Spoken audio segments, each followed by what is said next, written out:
Maayong adlaw sa tanan. Sa labi na sa nagakuan ko ng court, sa trial court nga ako, no. Naa sila file nga libel, electronic libel batok sa kuha. So kining ako mo kuan ko ning electronic libel nga kuan nila nga tungod sa kuno ako ang ilang kuan nga ni pagkaulaw ko pinagi sa pagsuwat sa ako ang mga reklamo.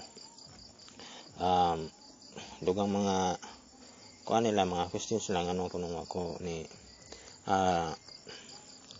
reklamo dito sa ilahang batan.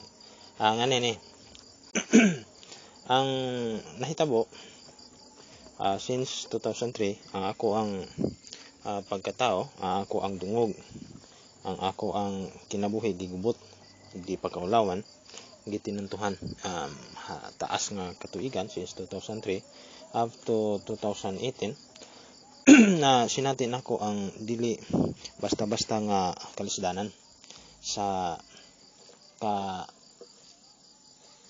peligroso sa ilahang gibuhat nga gihimo rami nga hinulga ang gibuhat nila gipakaulawan ko nila lagi sa bastos nga mga akusasyon nga ilahang gipamulong gijiga-jigaan ko nila sa mga pulong nga dili unta angay nga ilang gibuhat giulipon ko nila sud sa pipila ka mga katuigan lapas na sa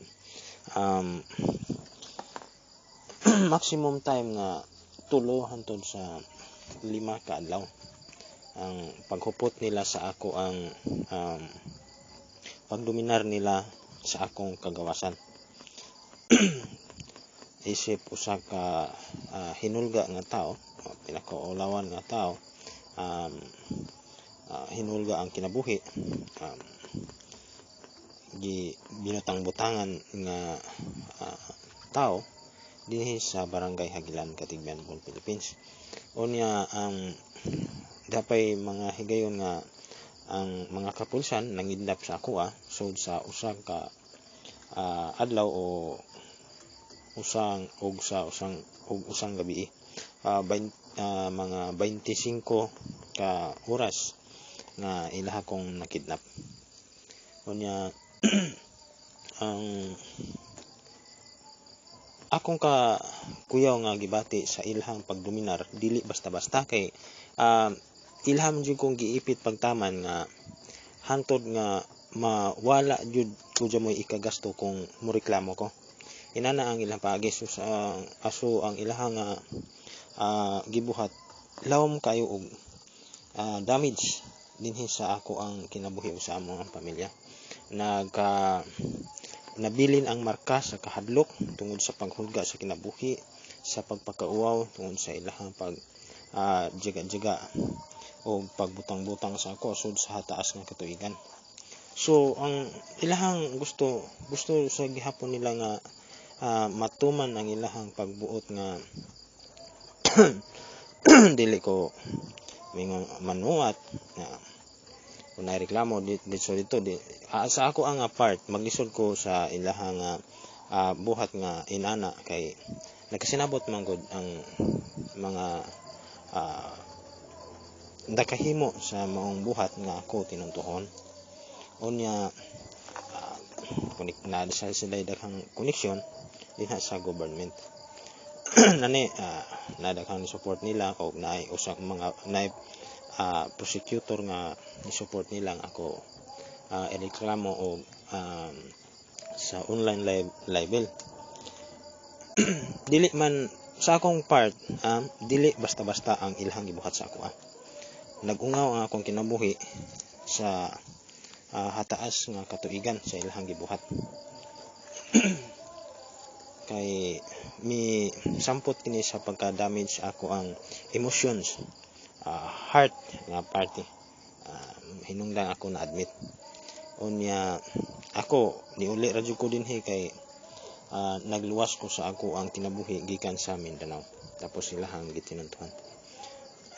Unya dili man madala nako nga agon tahon lang nako ang ilang mga hulga sa pagkaulaw sa kaso o sa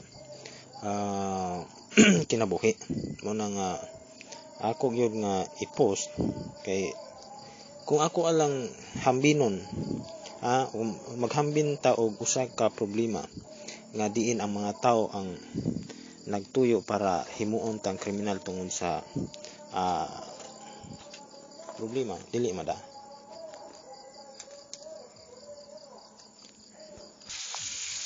Kana kay gitugutan man sila nga mo file og online libel sa ako nya ako biktima man. Bitaog ako dili pa biktima kay mo tugot ko, pero kana kay ako biktima taas pa yung katuigan nya dili ilaha pa yung kong gilimbungan akong katungod. Gihimo ra kong duaan para himuong hostage. Dili ko masugitan nga parte dili makaya nako sa ako ang kaugalingon nga tinuntuhan lang. Mao na nga ako naghimo sa mga panulat kay ang ilahang gibuhat sa tinuod lang nakadaot sa pangisip sa paminsar, nakadamage hataas nga katuigan nga nakadamage yun ang ilang paminsar. Ilahang gibuhat sa ako ang paminsar sa panghunahuna ba, nakadaot sa panghunahuna nya dili nako pwedeng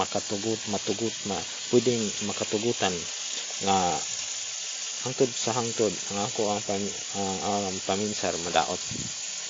Una nga kini wa man jud magpakabana ang gobyerno sa gibuhat ini mga tawhana na sila gibuhat, pero hilom nga murag gihimo nilang gihilom lang. Pero tungod sa ilahang gipasagdan lang ang sitwasyon nga ila kong gituntuhan na taas nga katuigan.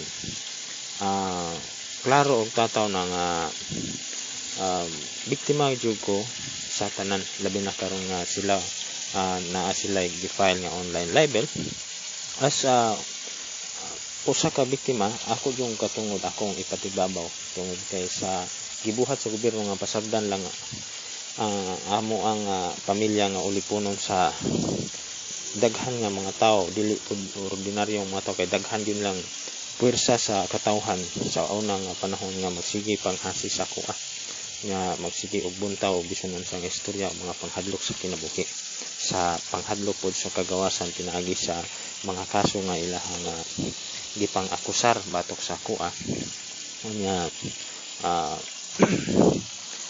anto dang ilahang mga gipang akusar na nga basura na expire na ang katungod. Unya karon nang nibarog sila nga ako ni pakaulaw sa ila, ang ilahang gibuhat nga ilaha kong ulipunon sa hataas nga katuigan usa ka na kadako nga pagpakaulaw og dili angay nga buhaton sa katawhan batok sa usa ka lumulupyo sud sa Republika sa Pilipinas. Tungod kay ang demokrasya mao man ang nagahari dinhi sa balaod sa Republika sa Pilipinas. Ngano man nga kami ilahaman nga gilimbungan nga makatungod o gitinentuhan. Unya dili na demokrasya ang ilang gibuhat sa ako Unya ako security guard, legal nga lisensyado o nga ang akong katungod gamiton nya akong ako ang pagreklamo na mo ko'y gipang sangat o kuwangan pa na kay daghan pa ang nahitabo sa akong kinabuhi human ko nakasangat og mga reklamo diha sa NBI. Usa ko ka security guard, akong katungod akong gamiton usa ka security guard. Ang case to case basis o unsay pahitabo sa usa ka area mao na ang disputan sa kaso. Walay labot ang uban nga siguro mga background pero ako biktima lang. Og kay nga biktima raman dili ko makatugot nga ako tumban ang ako ang katungod sa katawhan o sa nga nagdominar sa gobyerno nga nag-file og online libel sa ako kay kanang ilaha man kuning obligasyon nga ang usa ka biktima hatagan gyud hustisya, pero ang nahitabuan ni ilaha kong gipa online libel buot pasabot nga ang ilahang hatagan og hustisya ni ang mga kriminal. So ako sila nga kini mga nag-file nako og online libel, sila mga kriminal na sila. Ako nahimo na lang